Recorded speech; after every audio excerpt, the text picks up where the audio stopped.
দুধপাতলি পঞ্চম খণ্ডে ঔষধের দোকানে ভাঙচুর, থানায় মামলা। মঙ্গলবার রাত দুধপাতলি পঞ্চম খণ্ড এলাকায় বাবা ড্রাগস নামে এক ঔষধের দোকানে প্রতিবেশী যুবকের বিরুদ্ধে ভাঙচুর চালানোর অভিযোগে থানায় মামলা করা হয়েছে। বুধবার দোকান মালিক সাজেন দেবনাথ ও তার বাবা পরিমল দেবনাথ সংবাদ মাধ্যমের কাছে অভিযোগ করে বলেন, মঙ্গলবার রাত আনুমানিক 7 ঘটিকার সময় প্রতিবেশী মান্না নাথ নামে এক ব্যক্তি ঔষধ কিনতে আসে এবং ঔষধ কেনার পর ঔষধের বিক্রয় মূল্য থেকে টাকা কম দিতে চায়। তখন সাজেন দেবনাথ বিক্রয় মূল্য থেকে কম দামে ওষুধ দিতে পারবেন না বলে জানান। তখন মুন্না দেবনাথ মারপিট শুরু করে এবং দোকান ভাঙচুর চালায়। সঙ্গে নগদ 4200 টাকা ছিনিয়ে নিয়ে যায় এবং ভাঙচুরের ফলে 30,000 টাকার ক্ষয়ক্ষতি হয়েছে বলে জানান তিনি। পরে এই বিষয়ে মালুগ্রাম থানায় অভিযুক্ত মুন্না নাথের বিরুদ্ধে একটি মামলাও দায়ের করেছেন তারা। তাই তারা সংবাদ মাধ্যমের মধ্য দিয়ে প্রশাসনের কাছে ন্যায্য বিচারের দাবি জানিয়ে অভিযুক্ত মান্না নাথকে গ্রেপ্তার করে দৃষ্টান্তমূলক শাস্তি দেওয়ার অনুরোধ জানান।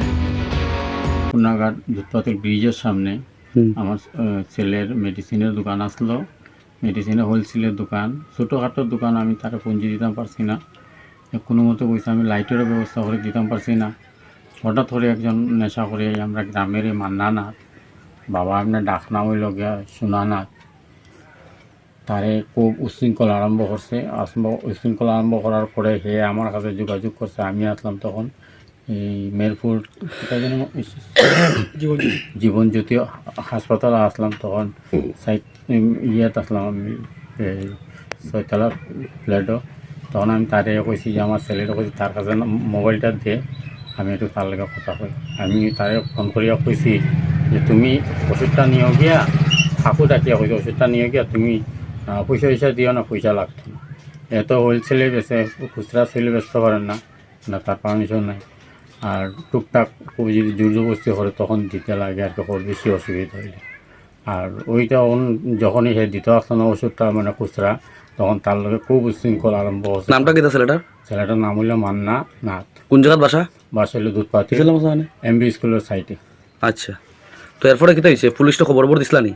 এরপরে আমরা প্রশাসনের কাছে আশ্রয় লইছি, যেমন আমার জিনিসপত্র তো সব শেষ। আমি তো তারে আপনার ছেলেটা মারধর করছে নি? হ্যাঁ, ছেলেরা আতাহাতি করছে, মারধর করছে। জিনিসপত্র কম রাত্রেবেলা সম্পূর্ণ বাইরে ফালাই আসলো। কত টাকার জিনিস নষ্ট হয়েছে? জিনিস তো 30 থেকে 35,000 টাকা জিনিস নষ্ট হয়েছে। আচ্ছা, কিন্তু কতটুক পাইছে না পাইছে জানি না। ভালো কোন থানাত এফআইআর করছেন? আমরা মালগাম থানাতে এফআইআর করছি। আচ্ছা, পুলিশ প্রশাসনের কাছ থেকে কোনো কিছু মানে সুবিচার পাইছেন নি আপনারা? আসামিটা ধরা হয়েছে নি? সুবিচার এখনও পাইছি না, আশা করি আমরা সুবিচার পাইমু। প্রশাসনের পুরা স্টেপ নিছে, আশা আমরা যে প্রশাসন এটা স্টেপ নিবই। এটা আমরা একটা আশা। কেন আমরা তো আমার খাতমেস্ত্রির কাজ করি, আমি তো আর এই রকমের তো কিছু বড় ধরনের কিছু করতাম পারতাম না। এটা প্রশাসনেই আমরা সাহায্য করতে, এছাড়া কিছু না।